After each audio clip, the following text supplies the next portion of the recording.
Good evening all of you. আশা করি সবাই ভালো আছো। ঠিক আছে, চলো আজকের আমরা ভোকাবুলারি সেশন কি দিয়ে শুরু করব। আজকে আবারও তোমাদের সামনে হাজির করেছি আমি চন্দ্রিমা একটা এডিটোরিয়াল অ্যানালিসিস নিয়ে। আজকের editorial analysis kind of RBI কে নিয়ে হবে। একটা খুব ইম্পর্টেন্ট টপিক, বাট তোমরা অনেকেই হয়তো জানো, আবার অনেকে হয়তো জানো না। তো আজকের এডিটোরিয়াল অ্যানালিসিস আমরা করব হলো কারেন্সি সোয়াপ বা নেসেসারি ইনফিউশন বলে একটা টপিক নিয়ে। ওকে, তো দেখে নেওয়া যাক যে আজকের টপিকটা আমাদের কি কি আছে। ওকে, দেখো সেন্টেন্সটা যদি আমরা দেখি বা ওয়ার্ডটা যদি আমরা দেখি, necessary infusion on the RBI's currency swap, the RBI's long-term currency swap was likely forced by financial volatility। তাহলে নেসেসারি ইনফিউশন, এই ইনফিউশন কথাটার মানে কি? ইনফিউশন কথাটার মানে তোমরা জানো, ইনফিউশন কথাটার মানে হলো কোনো জিনিস, মানে বেসিক্যালি কোনো ড্রিঙ্ক বা রেমেডি। যখন আমরা কোনো জিনিস থেকে, ধরো চা পাতা, মানে মানে খুব জেনারেলি আমরা দেখে থাকি টি লিভস। ওকে, চা পাতাকে আমরা কি করি? চা পাতাকে আমরা জলে কিছুক্ষণ ভিজিয়ে রাখি, সেখান থেকে দেখবে একটা লিকার বেরোয়। সেই লিকারটা আমরা বয়েল করি, সেই বয়েল করার পরে যে জিনিসটা আমরা স্ট্রেন করে সেটাকে খাই, that is actually infusion. Okay, তো ইনফিউশন এখানে তো মানে হলো kind of mixing or kind of straining some leaves, মানে in case of any herbs or liquid. But মার্কেটে যেটা দিয়েছে নেসেসারি ইনফিউশন, সেই ইনফিউশন মানে হলো introduction of a new element. কোনো জিনিস নতুন করে যখন আমরা মার্কেট বা কোনো জায়গায় ইনিশিয়েট করছি বা ইন্ট্রোডিউস করছি, সেটা হলো ইনফিউশন। ওকে, তাহলে ইনফিউশন কথাটার মানে কি দাঁড়াচ্ছে? এখানে আমি একটা অন্য কালি ইউজ করছি।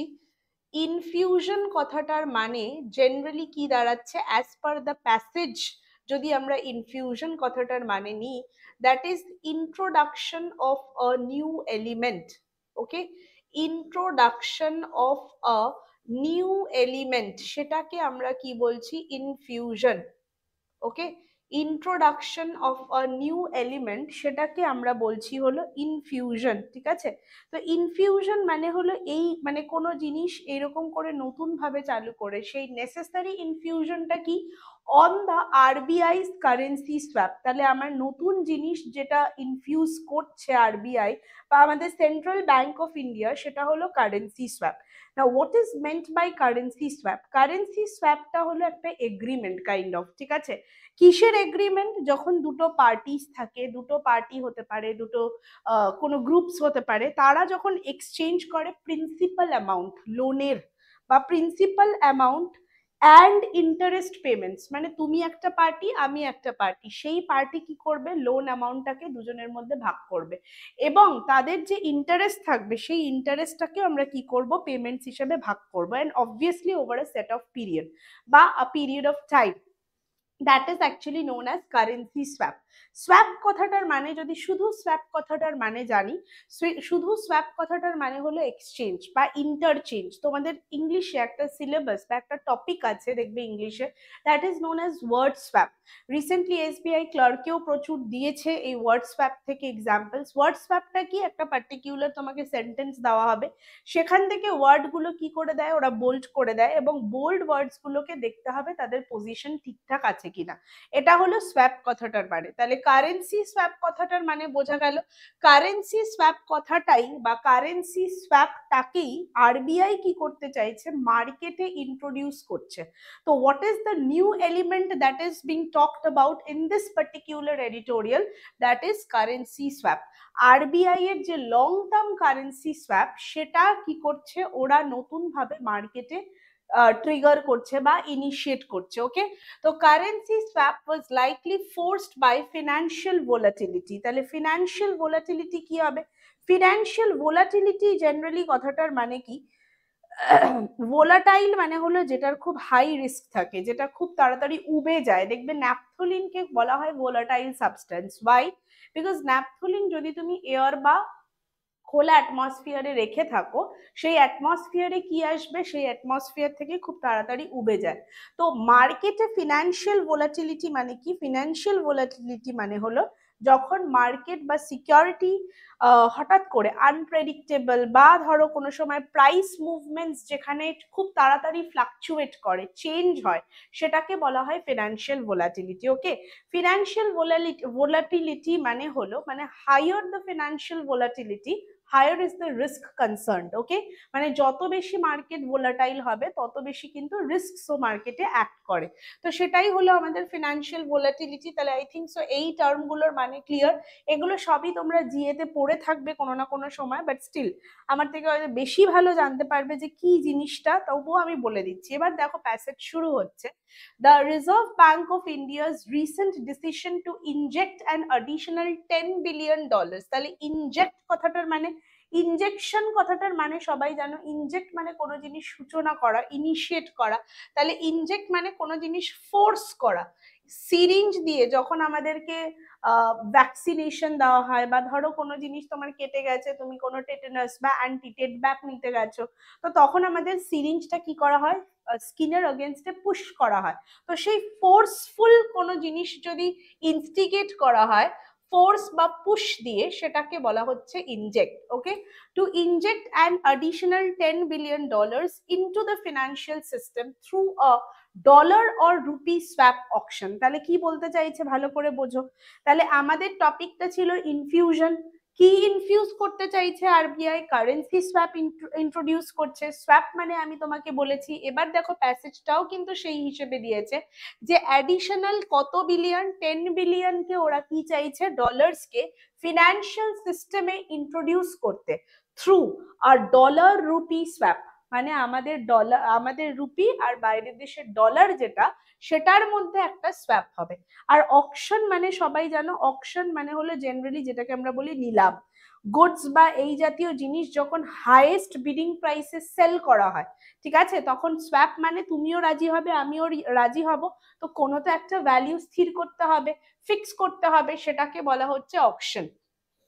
হাইয়েস্ট বিডিং প্রাইসে যখন কোনো জিনিস সেল হয়, ঠিক আছে, হাইয়েস্ট বিডিং প্রাইসে যখন কোনো জিনিস সেল হয় for selling anything, selling goods or selling something, that is known as auction. ওকে, নিলাম যেটাকে বলি, ঠিক আছে, বিডও বলতে পারো। সিনোনিম কিন্তু অকশনের আমরা বিডও বলতে পারি। আর timely measure aimed at addressing long term liquidity concerns. আচ্ছা, এখানে লিকুইডিটি কথাটার মানে হলো মার্কেটে যখন মানি ফ্লো থাকে সেটাকে আমরা বলছি লিকুইডিটি। ঠিক আছে, লিকুইডিটি মানে তোমার কোনো অ্যাসেটস আছে, সেই অ্যাসেট থেকে তুমি কতটা ক্যাশ মার্কেট থেকে তুলতে পারছো, মানে quickly, without any intervention, without any time lapse, যদি তোমার কোনো অ্যাসেটকে তুমি ক্যাশে চেঞ্জ করতে পারছো in the financial market, that is known as liquidity. Okay, তো কোনো রকম ভ্যালিউ লুজ করা ছাড়া। সরি, এটার একটা আমি এক্সাম্পল দিই। ধরো তোমার কাছে সোনার গয়না আছে, সোনার গয়নাটাকে তোমার অ্যাসেট, সোনার গয়না থেকে তুমি সঙ্গে সঙ্গে কোনো ধরো ব্যাংক বা এই জাতীয় থেকে তুমি লোন নিতে চাইছো যে আমার এতগুলো সোনার গয়না আছে, সেটাকে আমি চেঞ্জ করব into cash without losing any value. মানে সোনার দাম সেখান থেকে তোমার যা সোনা আছে সেই প্রাইসেই তুমি ধরো মানিটা ওঠালে, এইরকম সিস্টেমকে কিন্তু লিকুইডিটি বলে। This is not actually liquidity, I am just giving an example কি এরকম যদি হয়, কারণ সোনা জমা দিয়ে যখন টাকা দেওয়া হয় সেটা আবার আর একটা টার্ম, সেটাকে আমরা গোল্ড লোন বলি। ঠিক আছে, তো আমি জাস্ট একটা এক্সাম্পল দিলাম যে এভাবে বিজনেস করার জন্য কোম্পানিজকে এই ধরনের লিকুইডিটি হতে পারে। ঠিক আছে, মানে যাদের, যেই কোম্পানির হাই লিকুইডিটি থাকে, তো বাইরের কোনো ভেন্ডার ছাড়াই তারা কোম্পানির সমস্ত খরচা দেখবে বার করে দিতে পারে, তো সেই কোম্পানির তার মানে হাই লিকুইডিটি। আবার কোনো কোম্পানির যেমন কারেন্ট অ্যাসেট রয়েছে, ক্যাশ রয়েছে, ঠিক আছে, এটা হলো সবচেয়ে বেশি দরকার বিজনেসে যখন তুমি ট্রানজাকশন করছো, বিজনেসে যখন কোনো জায়গায় তোমার বাইল্যাটারাল টাইজ হচ্ছে বা কোনো রকম ল্যাটারাল কিছু হচ্ছে, সেই ল্যাটারাল গুলোতে তুমি ক্যাশ চাই, সেই ক্যাশ যদি হাই থাকে, that is only liquidity. Okay, তো long term liquidity concerns among domestic লেন্ডার্স। Okay, this concern stem from a flight of foreign capital. তাহলে এখানে স্টেম মানে কি, এখানে স্টেম কথাটার মানে হলো কোনো জায়গা থেকে শুরু করা। স্টেম মানে অ্যাকচুয়ালি কাণ্ড, গাছের কাণ্ড যদি হয়, সেখান থেকে গাছের কাণ্ড থেকে দেখবে ব্রাঞ্চ শুরু হয়, ঠিক আছে? তাহলে এই স্টেম হলো কোথা থেকে, মানে কোনো জায়গা থেকে অরিজিনেট করা বা কজ করা, সেটাকে আমরা স্টেম বলছি। তাহলে দেখো কি বলেছে, this concern stem from a flight of foreign capital, মানে ফরেন ক্যাপিটাল থেকে এই জায়গাটা থেকে আমরা পাচ্ছি। তাহলে এই স্টেম কথাটার মানে হলো অরিজিনেট, আমি এখানেই লিখে দিচ্ছি অরিজিনেট অর কজড বাই, এই কারণে হচ্ছে কজড বাই। ওকে, তো originate or caused by from a flight of foreign capital from Indian stock markets, okay, as investors seek better returns in the United States। তাহলে ইনভেস্টার্সরা কোথায় পাচ্ছে ভালো return, ওরা কোথায় পাচ্ছে ইউনাইটেড স্টেটসে। and President Donald Trump's proposed corporate tax cut, তাহলে proposed corporate tax cuts মানে হলো কর্পোরেট থেকে বা কর্পোরেট ট্যাক্স থেকে যে উনি ইন্টারেস্ট রেট কাট করেছেন সেটার ওপরে ভিত্তি করে এইগুলো থেকে ওরা বেটার রিটার্ন পাওয়ার এক্সপেকটেশন রাখছে। অ্যান্ড অনগোয়িং ট্যারিফ ওয়ার্স, মানে বিশেষ করে কানাডা মেক্সিকোর ওপরে ট্যারিফ মানে হলো চার্জের ওপরে ডিফারেন্ট ওয়ার্স চলছে রিসেন্ট মার্কেটে। ওকে, আচ্ছা, which have strengthen the US dollar against global currency. তাহলে এর সুবিধাটা কি হচ্ছে যে ইউএস ডলারের ভ্যালিউটা কি হচ্ছে বেড়ে গেছে, কার এগেনস্টে বেড়েছে, বিভিন্ন গ্লোবাল কারেন্সিজ যেগুলো আছে যেমন ইউরো আছে, ইয়েন আছে, অনেক কারেন্সি আছে, তার ক্ষেত্র থেকে ইউএস ডলারের ভ্যালিউ যেটা আছে সেটা সবচেয়ে বেশি বেড়ে গেছে। ওকে, নেক্সট কি বলছে, this marks the second such rupee infusion in less than a month। তো ইনফিউশন মানে আমরা অলরেডি বলেছি, আই থিঙ্ক সো এইটা ক্লিয়ার। এটা একটুখানি দেখো জিএ রিলেটেড যারা পড়াশোনা করো বা সবাই করো ইনফ্যাক্ট, বা যাদের এই সমস্ত টার্ম নিয়ে একটু বেশি জানকারি আছে, ইনফরমেশন আছে, তারা এই জিনিসগুলোকে অলরেডি জানো। এরকম আমাদের প্রচুর অ্যাভারেজ স্টুডেন্ট আছে যাদের হয়তো এই বিষয়ে খুব একটা জ্ঞান নেই, বা এডিটোরিয়ালে এই ধরনের আর্টিকেল এলে আমরা জেনারেলি পড়ি না। তো তাদের জন্য আমি আর্টিকেলটাকে ডেসক্রাইব করে দিচ্ছি যাতে করে তোমাদের একটু পড়তে সুবিধা হয়। অনেকেরই এই কন্ডিশনটা আসে যে আমরা এডিটোরিয়াল তো দেখি কিন্তু পড়বো কি করে, এডিটোরিয়াল পড়ে ম্যাম বুঝতে পারি না যে কি আনসার মানে কি মানে বোঝাতে চাইছে। তো এডিটোরিয়াল কিন্তু এমনি করে পড়তে হবে। ওকে, নেক্সট দেখো পরের স্লাইডটায় যদি যাই, however unlike the first tranche of 5 billion, তাহলে এখানে দেখো আর একটা ওয়ার্ড আমরা কি পাচ্ছি, first tranche of 5 billion on January 31। তাহলে ট্রাঞ্চ কথাটার মানে কি, ট্রাঞ্চ কথাটার মানে হলো ইটস আ পোর্শন, জেনারেলি মানির যে পোর্শনটাকে বলা হয় তাকে বলা হয় ট্রাঞ্চ। আমি এখানটায় লিখছি ট্রাঞ্চ মানে হলো a small portion, a small portion, especially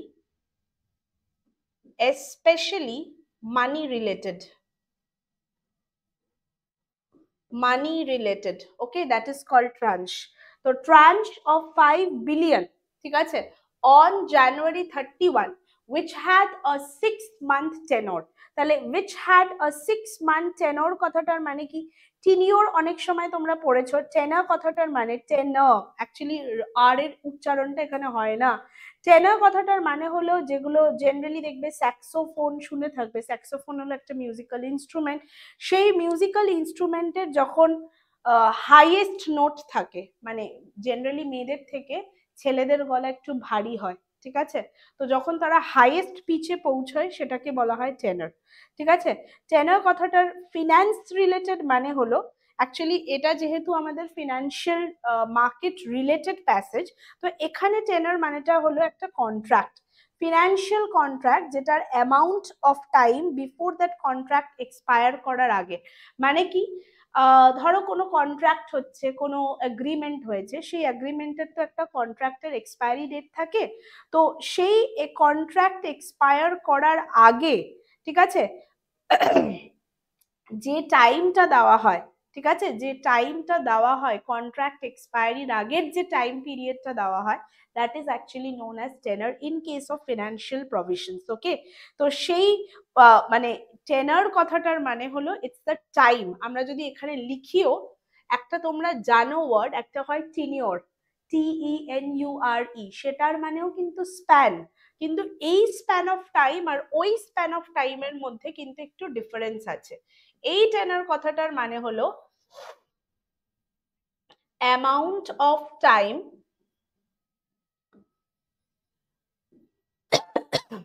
before the expiry of a contract. Okay, this is called tenor. Okay, তাহলে tenor কথাটা আই থিঙ্ক সো ক্লিয়ার। ঠিক আছে, আচ্ছা এর জন্য আমি আর একটা ওয়ার্ডও তোমাদের বলেছি, দ্যাট ইজ টিনিওর। ঠিক আছে, টিনিওর কথাটাও অনেক সময় অনেক জায়গায় দেখে থাকবে। টিনিওর কথাটার মানে হলো কি, টিনিওর মানে হলো টেনেসি, মানে যখন কোনো কন্ডিশনে বা পার্মানেন্ট কোনো যদি পোস্ট থাকে সেই পোস্টটাকে আমরা বলি টিনিওর। যেমন দেখবে বিভিন্ন ইলেকশনস হয়, ঠিক আছে, ইলেকশনসে দেখবে বিভিন্ন লিডার্স এমপি এমএলএ এরা সিলেক্ট হয়, মানে সিলেক্ট মানে আমার ভুল বলা হলো, ইলেক্ট হয়, মানে আমরা যেহেতু ভোট কাস্ট করি, তো তাদের স্পেসিফিক্যালি কত দিনের টিনিওর থাকে। দে আর গিভেন দ্য প্রভিশন, কিসের provision? To hold a post or a chair. তারা একটা চেয়ার বা পোস্ট দখল করে থাকে, সেটা কত বছরের জন্য? 5 বছরের জন্য। This is actually known as tenure. Okay, তো টিনিওর মানে হলো, আমি এখানে আর একটা ওয়ার্ডও লিখে দিচ্ছি যাতে কনফিউশন ক্রিয়েট না হয়। টিনিওর মানে হলো হোল্ডিং, হোল্ডিং আ পজিশন, এটাকে বলা হয় টিনিওর। হোল্ডিং আ পজিশন, এটার জন্য আরো একটা ওয়ার্ড আমরা লিখতে পারি, দ্যাট ইজ অকিউপ্যান্সি। অকিউপ্যান্সি, এটাও কিন্তু আমরা ওয়ার্ড লিখতে পারি। I think so clear. তাহলে টিনিওর অ্যান্ড টেনার কথাটার মানে ডিফারেন্সটা ক্লিয়ার। এরপরে দেখো, চলো আমরা পড়তে থাকি। তাহলে আমরা এখান থেকে টেনার কথাটা পড়লাম, এখান থেকে ট্রান্স কথাটা পড়লাম। The latest swap auction has a 3 year duration. আমরা এক্ষুনি কি বললাম? টেনার কথাটার মানে হলো যে কন্ট্রাক্ট এক্সপায়ারি হবে তার আগের অ্যামাউন্ট অফ টাইম। দেখো এখানে একটা টাইমও দিয়ে দিয়েছে, 3 বছরের duration. The combined effect of these two auctions will inject approximately 1.3 trillion rupees into the banking system as lenders deposit their dollar reserves. যারা আমাদেরকে টাকা ধার দেয় তাদেরকে আমরা বলি লেন্ডার, যারা টাকা ধার নেয় তাদেরকে বলা হয় বড়োয়ার। যদি ব্যাংক আমাদের টাকা ধার দেয় তো ব্যাংক হলো আমাদের কাছে লেন্ডার। যেহেতু আমরা ব্যাংক থেকে টাকা নিচ্ছি, উই আর বড়োয়ার্স। ওকে, তাহলে লেন্ডার্সরা কি করছে? ডিপোজিট করছে তাদের যে ডলার রিজার্ভস আছে, মানে তাদের কাছে যে ডলারের অ্যামাউন্ট আছে, উইথ দ্য আরবিআই, আরবিআই এর কাছে। ওকে, ইন এক্সচেঞ্জ ফর রুপিস, কারণ যে ডলার তার কাছে আছে তার এক্সচেঞ্জে তাকে টাকা দিতে হবে। For exchange of rupees at a predetermined buy back premium, মানে আগে থাকতেই যেটা ঠিক করা আছে সেই ধরনের প্রিমিয়াম রেটে তাদেরকে কি করা হচ্ছে, সেই প্রিমিয়াম অনুযায়ী তাদেরকে টাকা দেওয়া হচ্ছে। ওকে, তাহলে বাই ব্যাক প্রিমিয়াম কথাটার মানে সবাই জানো, যেমন এলআইসি তে দেখবে একটা টার্ম ইউজ হয় প্রিমিয়াম। প্রিমিয়াম মানে যে টাকাটা তোমাকে দিতে হবে, ঠিক আছে। আর বাই ব্যাক মানে হলো কোনো একটা বড় কারোর কাছ থেকে যখন আমরা টাকা ধার নিই, সেই টাকা ধার নেওয়ার সময় একটা দেখবে এগ্রিমেন্ট করা হয়, ঠিক আছে, যেখানে বন্ড নেওয়া হয়, সোল্ড করা হয়, যেখানে একটা এগ্রিমেন্ট থাকে, that is actually known as this one buy back. ঠিক আছে, তাহলে বাই ব্যাক কথাটার মানেও কিন্তু kind of agreement, agreement. Okay, next দেখো কি বলছে, currency swaps are among the tools central banks deploy during periods of high volatility. তাহলে ডিপ্লয় কথাটার মানে কি আসবে? ডিপ্লয় কথাটার মানে আসবে হলো কাইন্ড অফ, বলতে পারো যাদের, আচ্ছা এখানে আমি বলে রাখি, এমপ্লয় কথাটা আই থিঙ্ক সো সবাই শুনেছো। এমপ্লয় কথাটার মানে হলো কাইন্ড অফ রিক্রুটমেন্ট। আমি একটু কিছুদিন আগেও এই ওয়ার্ডটা এসেছিল অ্যাকচুয়ালি এডিটোরিয়াল পড়ানোর সময়।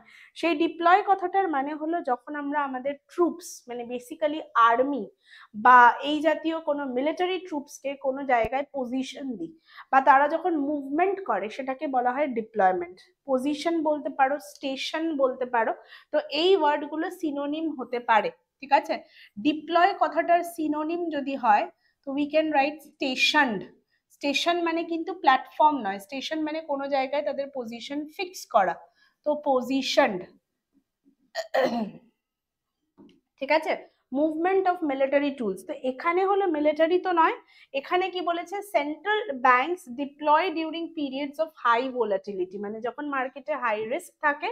তো currency swaps is a kind of tool, যেখানে সেন্ট্রাল ব্যাংক বিভিন্ন সময়ের ওপর ডিপেন্ড করে এগুলোকে মুভ করাতে থাকে, মার্কেটে মুভমেন্ট করাতে থাকে in the global financial system. Clear?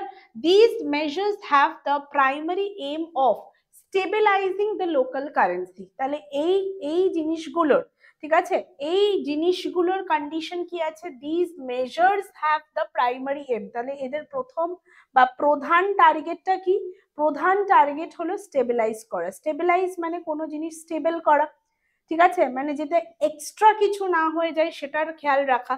তাহলে স্টেবিলাইজ করে কাদের, local currency. Mitigating liquidity constraints, তাহলে দেখো এখানে আরো একটা ওয়ার্ড পাচ্ছি, মিটিগেটিং। মিটিগেট কথাটার মানে হলো রিডিউস। কোনো জিনিস যখন আমরা লেস সিভিয়ার বানাই, মানে যেটা অলরেডি সিরিয়াস ছিল সেটা যদি আমরা একটু কম সিরিয়াস বানাই, that is known as mitigating. তাহলে মিটিগেটিং মিনস হলো, পাতি ভাষায় মিটিগেটিং মানে হলো less severe. Okay, we can also write the word reduce. ঠিক আছে, মার্কেটে যদি বেশি লিকুইডিটি চলে আসে সেটাও আবার মার্কেটের জন্য খুব খারাপ।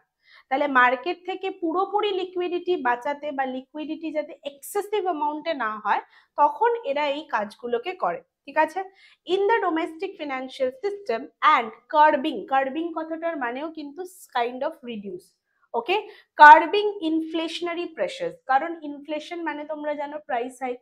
তো যদি প্রচন্ড লিকুইডিটি বেড়ে যায় তখন এই ইনফ্লেশন গুলো কি আসবে, প্রাইস প্রচন্ড বেড়ে যাবে।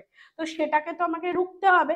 তো সেই ইনফ্লেটরি প্রেসার যাতে রিডিউস করা যায় সেই জন্য কিন্তু এই মেজার্স গুলো নেওয়া হয়। ওকে, নেক্সট দেখো কি বলেছে, economists estimate that an additional $5 billion infusion may be necessary, মানে আরো যা অ্যাপ্রক্সিমেটলি ইনজেক্ট করা হয়েছে তার থেকে আরো 5 বিলিয়ন ইনফিউশন হতে পারে necessary to neutralise the 1.7 trillion liquidity deficit. Deficit মানে আগের যে গ্যাপ, সেটাকে নর্মালাইজ করার জন্য, সেটাকে নিউট্রালাইজ করার জন্য হতে পারে আরো 5 বিলিয়ন ইনফিউশন দরকার in India's banking system as of February 20, 2025 এই অনুযায়ী। I think so clear passage টা? Just a minute.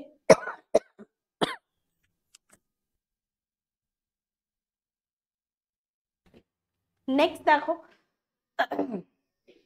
this is the second time that the RBI has conducted a long duration currency swap. তাহলে কি বলছে, this is the second time মানে এর আগেও একবার হয়েছে, তো এটা হলো আমাদের সেকেন্ড টাইম যেখানে আরবিআই কন্ডাক্ট করেছে একটা লং ডিউরেশন কারেন্সি স্ব্যাপ।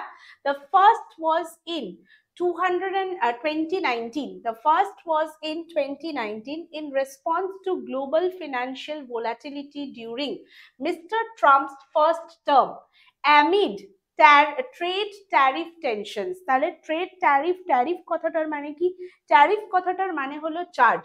ঠিক আছে, ট্যারিফ কথাটার মানে হলো চার্জ, বা যখন আমরা এই যে মোবাইলের ট্যারিফস বলি সেটা হলো রেট। ওকে, ট্যারিফ মানে হলো রেট। ওকে, তো এখানে দেখো কি বলেছে, ফিনান্সিয়াল ভোলাটিলিটি বলেছে, অ্যামিড মানে হলো কোনো কিছুর মাঝখানে, অ্যামিড কথাটার মানে হলো ইন মিডল অফ,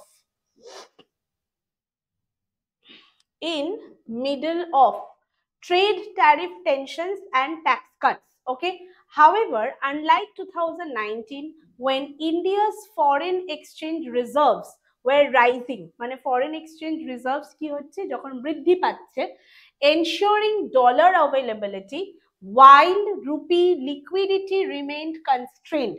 তাহলে রুপি লিকুইডিটি রিমেইন কনস্ট্রেন্ট কথাটার মানে কি, কনস্ট্রেন্ট মানে হলো কোনো জিনিস বাধাপ্রাপ্ত, কনস্ট্রেন্ট কথাটার মানে হলো যেগুলো খুব ওভারলি কারোর ওপর কন্ট্রোল যদি থাকে, that is called constraint. Okay, constraint মানে সিভিয়ারলি যেগুলো রেস্ট্রিক্ট করা থাকে, একটু আগেও আমরা পড়েছি, তাহলে আমি এখানে লিখেও দিচ্ছি, severely restricted or we can say overly controlled.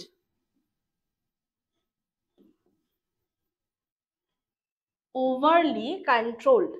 Today's situation is more challenging, আজকের সিচুয়েশন আমাদের কাছে খুবই চ্যালেঞ্জিং।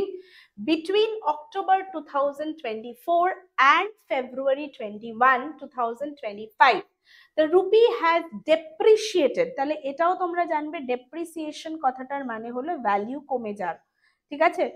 রুপি ডেপ্রিসিয়েশন কথাটার মানে হলো when you have মানে ডিমিনিশ ভ্যালিউ, মানে কোনো ভ্যালিউতে যদি কম হয়ে যায় তো সেটাকে বলা হয় depreciation.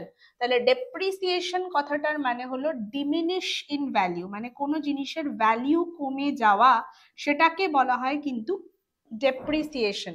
Diminish in value, value কমে যাওয়াকে বলা হয় কিন্তু ডেপ্রিসিয়েশন। ডিক্রিজ তো পাতি ভাষায় আমরা বলতেই পারি, ডিক্লাইন বলতে পারো, ডিক্রিজ বলতে পারো, we can say drop in price range, that is also depreciation, okay? So between October 24 and February 21, 2025 the rupee has depreciated, মানে রুপির ভ্যালু কমে গেছে sorry approximately 3.3% against the dollar। তাহলে বুঝতেই পারছো ডলারের প্রাইস বেড়েছে, মানে ডলারের থেকে আমাদের রুপির ভ্যালু কত কমেছে, 3.3%। ওকে, ব্রিচিং দ্য 85 পার ডলার মার্ক। তাহলে ব্রিচিং কথাটার মানে কি আসবে,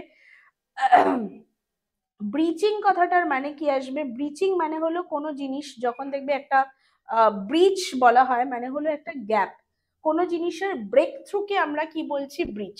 তাহলে কি বলেছে, ব্রিচিং দ্য 85 পার ডলার, মানে it is creating a gap. তো ব্রিচিং মানে হলো creating a gap, okay, creating a gap, সেটাকে আমরা বলছি হলো ব্রিচিং। ওকে, নেক্সট দেখো, on December 19, 2024 foreign portfolio investors and foreign institutional investors have also withdrawn roughly 31 billion from Indian equity markets। তাহলে এত অ্যামাউন্টের এটা একটা স্ট্যাটিস্টিক্স দিয়েছে, আই ডোন্ট থিঙ্ক সো এটা খুব বেশি ইম্পর্টেন্ট অ্যাজ পার আমরা এখন যেটা এডিটোরিয়াল অ্যানালিসিস করছি। তো এটা আই থিঙ্ক সো সবাই বুঝতে পেরেছে যে ফরেন পোর্টফোলিও ইনভেস্টার্স এবং ফরেন ইনস্টিটিউশনাল ইনভেস্টার্স এরাও কি করেছে, মোটামুটি 31 billion dollar Indian equity markets থেকে নিয়েছে বা তুলে নিয়েছে। Okay, moving on to the next one. দেখো কি বলছে, since December 2024 the RBI has sold. তাহলে আমরা বলছি কি, RBI has sold and estimated $111.2 billion, এত টাকার বেচেছে, about 18% of its foreign exchange reserves। তাহলে কোনটা বেচেছে, আই থিঙ্ক সো ক্লিয়ার। এটা একটা স্ট্যাটিস্টিক্স দিয়েছে যে তার কাছে যে ফরেন এক্সচেঞ্জ রিজার্ভ ছিল তার মোটামুটি 18% সে বিক্রি করেছে। To stabilise the rupee, stabilise মানে টু ফিক্স দ্য রুপি, তার ভ্যালু যাতে আর ডেপ্রিশিয়েট না করে বা তার ভ্যালু যাতে আর বেড়ে না যায়। Given these conditions, the latest long-term currency swap appears to be a necessity। তাহলে এই ব্যাপারটাকে যদি মনে রাখা হয় বা কন্ডিশনস যদি মনে রাখা হয়, এই যে এখন যে কারেন্সি সোয়াপটার ইনফিউজ করা হচ্ছে, কারেন্সি সোয়াপটার ইনিশিয়েট করা হচ্ছে, that appears to be a necessity, মানে এটা খুবই একটা জরুরি দরকার, মানে খুব দরকার ফিনান্সিয়াল মার্কেটের জন্য, rather than a proactive measure. তাহলে এখানে দেখো একটা ওয়ার্ড দিয়েছে প্রোঅ্যাক্টিভ। প্রোঅ্যাক্টিভ কথাটার মানে কি, প্রোঅ্যাক্টিভ মানে হলো যখন কোনো জিনিস হয়ে যায়, ঠিক আছে, যখন কোনো জিনিস হয়ে যায় তারপরে তুমি যদি কোনো জিনিস নিয়ে খুব মাথা ঘামাতে শুরু করো বা তারপরে যদি তুমি কোনো জিনিস একটা কন্ট্রোল করার চেষ্টা করো, ঠিক আছে, that is called what, proactivity. Okay, তো proactivity means actually taking charge. Proactive কথাটার মানে হলো taking charge, simply you can say responsibility, okay, but after something happened, okay, taking or creating charge just rather than just responding to it, মানে শুধু তুমি পোস্টটাই hold করে আছো but তার ভেতরে কোনো তোমার কোনো রেসপন্স নেই, সেটাকে অ্যাকচুয়ালি বলছে হলো প্রোঅ্যাক্টিভ। তাহলে এবার দেখো কি বলেছে, rather than a proactive measure, মানে কোনো মার্কেটে ডিজাস্টার ঘটে যাওয়ার আগে শুধু চার্জ নিয়ে লাভ নেই, এই লং টার্ম যে আরবিআই শুরু করেছে কারেন্সি স্ব্যাপের infusion, that is very necessary. Okay, তো বলছে কি Indian banks must capitalize on this liquidity infusion by continuing to extend credit, মানে ধার দেওয়া, কারণ ধার দিলে সেই টাকাটা মার্কেটে খাটলে তবে তো সে লিকুইডিটি বা ইনফ্লেশন এগুলোকে কন্ট্রোল করতে পারবে। ensuring that the cycle of capital investment, employment generation, wage growth, প্রত্যেকটা টার্ম আই থিঙ্ক সো জানা আছে। ইনভেস্টমেন্ট তোমরা জানো, এমপ্লয়মেন্ট জেনারেশন মানে লোকের কাজের সংস্থান আরো বাড়ানো, ওয়েজ গ্রোথ মানে ডেইলি ওয়েজ আর্নার যারা তাদের প্রত্যেক দিনের ডেইলি ওয়েজের বাড়ানো, ঠিক আছে। অ্যান্ড কনজিউমার ডিমান্ড মানে আমাদের যে সাপ্লাই আমি দেবো সেটার তো একটা ডিমান্ড ক্রিয়েট হতে হবে মার্কেটে, সেটারও ডিমান্ড হতে হবে রিমেইনস ইনট্যাক্ট, ইনট্যাক্ট মানে নট চেঞ্জড, যেটা স্টেবল, ইনট্যাক্ট মানে কিন্তু stable. Okay, this in turn could help propel India's real GDP growth. তাহলে এখানে দেখো প্রপেল কথাটার মানে কি আসবে, প্রপেল মানে হলো প্রপেলার, তোমরা জানো আগে কোনো জিনিসকে এগিয়ে নিয়ে যাওয়ার কাজ করে, তো প্রপেল কথাটার মানে হলো মুভিং ফরওয়ার্ড। প্রপেল কথাটার মানে হলো moving forward.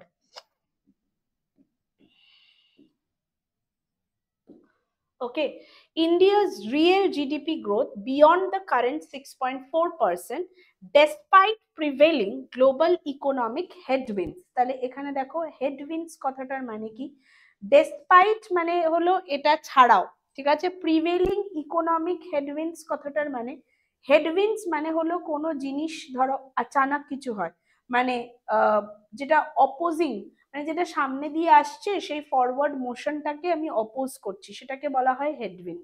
Okay, something which is, যেটা বলেছে গ্লোবাল ইকোনমিক যে স্ট্রাকচারটা আছে তার অপোজিটে আমরা যদি যাই, তাহলে এই হেডউইন্ডস মানে হলো অপোজিং, এই হেডউইন্ডস মানে হলো অপোজিং। Just a minute.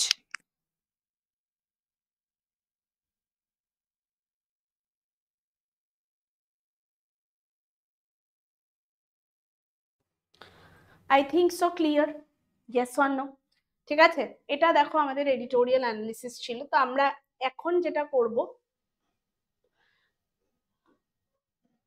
এটা ওটারই একটা চলে এসছে। ওকে, এখন যেটা আমরা করব দ্যাট ইজ প্র্যাকটিস। কি প্র্যাকটিস করব? প্র্যাকটিসটা আমরা এটাই করব, আজকে যে জিনিসগুলো পড়লাম সেইগুলোর তো আর প্র্যাকটিস আমি তো বলেই দিলাম, বাট এই কাইন্ড অফ প্র্যাকটিসটা কি, মানে তোমাকে একটা প্যাসেজ দেওয়া আছে, দেখো আমি পরের স্লাইডটায় যদি যাই, এটা একটা প্যাসেজ দেওয়া আছে, খুব ইজি একটা প্যাসেজ, যেটা প্রয়াগরাজে আমাদের মহাকুম্ভ হলো সেটার রিগার্ডিং একটা প্যাসেজ। তো এই প্যাসেজের মধ্যে কিছু জায়গা আমি ব্ল্যাঙ্ক ছেড়েছি, সেখান থেকে কতগুলো ওয়ার্ডসও দিয়ে দিয়েছি তোমাদের, যেই ওয়ার্ডস গুলো এখানে পুট করতে হবে, ঠিক আছে। তো সেই প্যাসেজের ভেতরেই ওয়ার্ডস গুলো আমি জাস্ট এখান থেকে পিক করেছি, এবার তোমাদেরকে সেইগুলোকে পিক করতে হবে। পড়ে নাও, দেখো কি বলেছে। Official estimates suggest that around 45 crore visitors, nearly a third of India's population, have already been to Prayagraj for the Mahakumbh Mela. Okay, তো এর জন্য আমরা দেখছি একটা স্ট্যাটিস্টিক্স পেয়েছি যে এত লোক গেছে, which began in mid-January with such a massive dash. Even a small percentage of individuals who carry microbes, তাহলে কিছুদিন আগে আমাদের কাছে খবর এসেছিল যে প্রয়াগরাজের যে জল সেটা আর শুদ্ধ নেই, সেটা একদম কন্টামিনেটেড, সেটার ওপরেই কিন্তু প্যাসেজটা রয়েছে, ঠিক আছে। তাহলে এবার কি বলেছে, which began in mid January with such a massive dash, even a small percentage of individuals who carry microbes, দেখো এখানে ওয়ার্ড কি দিয়েছে, triggered, massive, accessible and sorry, এখানে ওয়ার্ডটা আসা উচিত ইনফ্লাক্স, অ্যাক্সেসিবল অ্যান্ড অ্যাক্সেসিং, এই চারটে যদি ওয়ার্ডস, আমি ভুল করেই দিলাম তোমাদেরকে, এটা ঠিক করিয়েই দিলাম, যাই হোক আমি বলে দিচ্ছি। উইথ সাচ আ ম্যাসিভ মানে কি, ম্যাসিভ মানে হিউজ, এবারে দেখো এখানে বলেছে ট্রিগার্ড, ইনফ্লাক্স, অ্যাক্সেসিবল, অ্যাক্সেসিং। ম্যাসিভের পরে যেহেতু সেটা অ্যাডজেক্টিভ, তো কাইন্ড অফ সেন্টেন্স থেকে আমি বুঝতে পারছি প্রচুর লোক সেখানে গেছে, আমরা অলরেডি আগে পেয়েছি যে পুরো ইন্ডিয়ার পপুলেশনের প্রায় 1/3 ওখানে কিন্তু গেছে। তাহলে এখান থেকে অ্যাক্সেসিবল, অ্যাসেসিংটা যাবে না। অ্যাক্সেসিবল মানে যেটা তুমি অ্যাক্সেস করতে পারো, আর অ্যাসেসিং কথাটার মানে হলো ক্যালকুলেট, ওকে। আর ট্রিগার মানে কোনো জিনিস চালু হওয়া। আর এখানে দেখো ওয়ার্ডটা যেটা দিয়েছে ইনফ্লাক্স, ইনফ্লাক্স মানে হলো মিলে মিশে যাওয়া। তাহলে এখানের যে ওয়ার্ডটা দিয়েছে ম্যাসিভ, তার জন্য অবভিয়াসলি ওয়ার্ডটা কি যাবে? অবভিয়াসলি ওয়ার্ডটা যাবে হলো ইনফ্লাক্স। ইনফ্লাক্স মানে হলো রাশ, যখন প্রচুর লোকের কি হয়, প্রচুর লোকের আর কি আমরা বলতে পারি যে এক জায়গায় অনেক জিনিস হয়, মানে অনেক জিনিস একসাথে মিশে মিশে যায়, এটাকে বলা হয় কিন্তু ইনফ্লাক্স। তাহলে এখানে আমরা ওয়ার্ডটা দিতে পারছি influx. Even a small percentage of individuals who could carry microbes could dash extensive chains of disease transmission. মানে ছোট্ট একটা পার্সেন্টেজও কারোর মধ্যে যদি মাইক্রোব থাকে, সেটাই কিন্তু স্টার্ট করতে পারে একটা ডিজিজের ট্রান্সমিশন, মানে পরপর পরপর যেরকম কোভিড-19 হয়েছিল। তাহলে এখানে বাকি ওয়ার্ডস গুলো দেখলে এখানে কি আসবে? অবভিয়াসলি ট্রিগার, কারণ কুড যেহেতু বলেছে, এখানে ভার্বের ফার্স্ট ফর্ম আসবে। তাহলে ভার্বের ফার্স্ট ফর্ম মানে কিন্তু এখানে আমার কাছে একটাই অপশন আছে, that is what? Trigger. Trigger কথাটার মানে কিন্তু স্টার্ট করা, ঠিক আছে। এরপরে দেখো কি বলেছে, the Ganga at Prayagraj where devotees not only have ritual baths, মানে জেনারেলি আমাদের রীতিনীতি এগুলো থাকে, স্নান করা যেটাকে আমরা মহাস্নান বলছি, but also drink the water, মানে শুধু স্নান করেই সেখানে থামেনি, সেখানে কিন্তু কি করছে তারা, অনেক পানও করছে, জল পানও করছে, ওকে। তাহলে এই জায়গাটাই আর একটা প্রবলেম হচ্ছে, কি problem? Inevitably becomes a complex receptacle of microbiomes. Biomes, receptacle মানে হলো যেটা রিসিভ করার ক্ষমতা রাখে। তো স্নান করলে তাও বডির ওপরের পার্টে যাচ্ছে, কিন্তু সেখানে পান করলে জল কি আসছে, শুধু আমরা বডির ভেতরেও ইনফেক্টেড হচ্ছে। The Central Pollution Control Board or CPCB, which is responsible for monitoring and controlling air, water and land pollution, যাদের এই ইনচার্জটা রয়েছে, has been dash water quality at Prayagraj. তাহলে হ্যাজ বিন কি আসবে? তারা অবভিয়াসলি, তারা যেহেতু মনিটরিং এর দায়িত্বে রয়েছে, তাহলে তাদেরকে কি করতে হবে? মেজার করতে হবে, ক্যালকুলেট করতে হবে, দেখাশোনা করতে হবে। তো দেখাশোনার জন্য আমার একটাই অপশন থাকবে, that is what? Assessing. Assess করা মানে হলো কন্ট্রোল করা। of water quality at Prayagraj since the festival began. Its reports, which are publicly dash, present a mixed picture. তাহলে এই যে এখান থেকে আমরা রিপোর্ট পাচ্ছি, which কি বলেছে? which are publicly মানে সবাই সেটা দেখতে পাচ্ছে, সেটা একটা মিক্সড পিকচার আমাদের কাছে নিয়ে আসছে। তো ডেফিনেটলি এখানে কি আসবে? যেটা সবাই পাচ্ছে, যেটা সবার কাছে ফিজিবল, তো সেটার জন্য আনসার আমার কি আসবে? অ্যাক্সেসিবল। তাকে এরকম করে আমরা প্রত্যেকদিন কিন্তু প্র্যাকটিস করতে পারি। আই থিঙ্ক সো এই প্যাসেজের এক্সার্পটা সবার কাছে ক্লিয়ার। মানে এটা একটা কিন্তু গোটা প্যাসেজই, কিন্তু গোটা প্যাসেজ থেকে আমি কি করছি? জাস্ট প্র্যাকটিস করার জন্য প্রত্যেকদিন 3-4টে ওয়ার্ডও যদি এমনি করে আমরা প্র্যাকটিস করি, সেটাও কিন্তু আমার জন্য খুব হেল্পফুল। তাহলে এরকম করে আমাদের কিন্তু প্র্যাকটিস সেশনটা চালাতে হবে। I think so editorial analysis তোমাদের কাছে ক্লিয়ার, আজকের যে প্র্যাকটিস সেশন সেটাও ক্লিয়ার। তো নেক্সট আগামী কোনো সেশনে তোমাদের সাথে আবারও দেখা হবে নতুন কোনো এডিটোরিয়াল নিয়ে। টিল দেন সবাই খুব ভালো থেকো। Thank you all for joining the session.